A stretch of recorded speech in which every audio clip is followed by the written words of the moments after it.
Bangladeshi media, YouTube, Facebook দেখলে আপনি মনে করতে বাধ্য হবেন ইরান ইসরায়েল যুদ্ধে ইরানের কিছুই হয়নি। কিন্তু বাস্তবে ইসরায়েলি ডিফেন্স ফোর্স এবং ইউএস নেভি ইরানে কার্পেট বোম্বিং করছে, তামাতামা বানিয়ে দিচ্ছে ইরানের প্রতিটি শহর, ধ্বংস করে দিচ্ছে গুরুত্বপূর্ণ সব অবকাঠামো। খামেনি, আইআরজিসি সহ ইরানের টপ লিডারশিপ ও শত শত মিলিটারি অফিসার জেনারেল শেষ।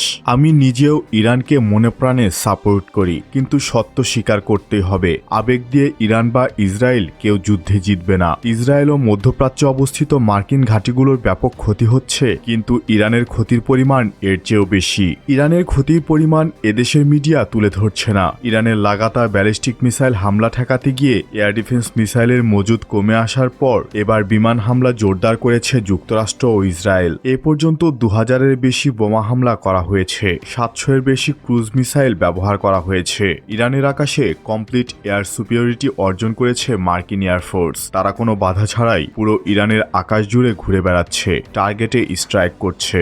অনেকে যুদ্ধ ম্যাটেরিয়াল ড্যামেজ হিসাব করছেন, আমেরিকার কয়টি এয়ারবেস ধ্বংস হলো, কয়টি বিমান গেল, এটা হাস্যকর। আমেরিকা যদি 100 বিলিয়ন ব্যয় করে তাতে তাদের ক্ষতি নেই, তাদের ডিফেন্স ইন্ডাস্ট্রি উল্টো $150 বিলিয়ন নতুন অর্ডার পাবে। কিন্তু ইরানের জন্য ড্যামেজ কাটিয়ে ওঠা কঠিন। একসময় সাদ্দাম হোসেনের ইরাক বিশ্বের সেরা 10-এর মধ্যে শক্তিশালী দেশ ছিল, কিন্তু জোট বাহিনীর সামনে অল্প সময়ে সেই শক্তি ভেঙে পড়ে। যুদ্ধের বাস্তবতা নির্মম এবং নির্দয়। ইরান লড়ছে বিশ্বের সবচাইতে সামরিক এবং প্রযুক্তিগতভাবে শক্তিশালী দেশের বিরুদ্ধে, যেখানে ইরানের প্রতিটা প্রতিবেশী আরব দেশই ইরানের বিরুদ্ধে কাজ করছে।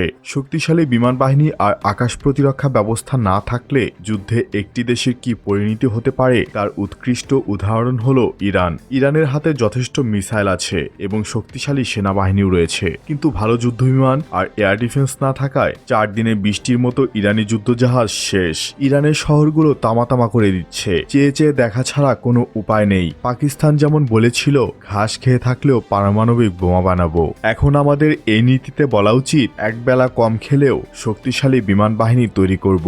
যে দেশের একটি শক্তিশালী বিমান বাহিনী থাকে সে দেশের উপর হামলা করতে শত্রু দেশ কয়েকবার চিন্তা করবে। তাই বাংলাদেশের এই যুদ্ধ থেকে সঠিক এবং গুরুত্বপূর্ণ সিদ্ধান্ত নিতে হবে। এই দেশকে বাঁচাতে হলে শুধু ফাইটার জেট কিনলে হবে না, বিমান, নৌ এবং সেনাঘাঁটিগুলো বাঁচাতে ভালো মানের এয়ার ডিফেন্স সিস্টেম কেনাও আবশ্যক। এখন স্ট্যান্ড অফ ওয়েপন থাকায় শত্রু বিমান নিজ দেশের আকাশসীমা থেকেও মিসাইল হামলা করতে সক্ষম। দেশে ভালো মানের র্যাডার থাকলেও যদি এয়ার ডিফেন্স মিসাইল এবং ভালো মানের ফাইটার জেট না থাকে তাহলে কাউন্টার করা এবং এর ইম্প্যাক্ট থেকে বাঁচা অসম্ভব বলা যায়। আর শর্ট টার্মে বাংলাদেশের সবচেয়ে শক্তিশালী ডিটারেন্স অপশন হবে কামিকাজি ড্রোন। আপনারা সবাই দেখেছেন ইরান কিভাবে এক শাহেদ 136 কামিকাজি ড্রোন দিয়ে পুরো মধ্যপ্রাচ্যে তাণ্ডব চালাচ্ছে।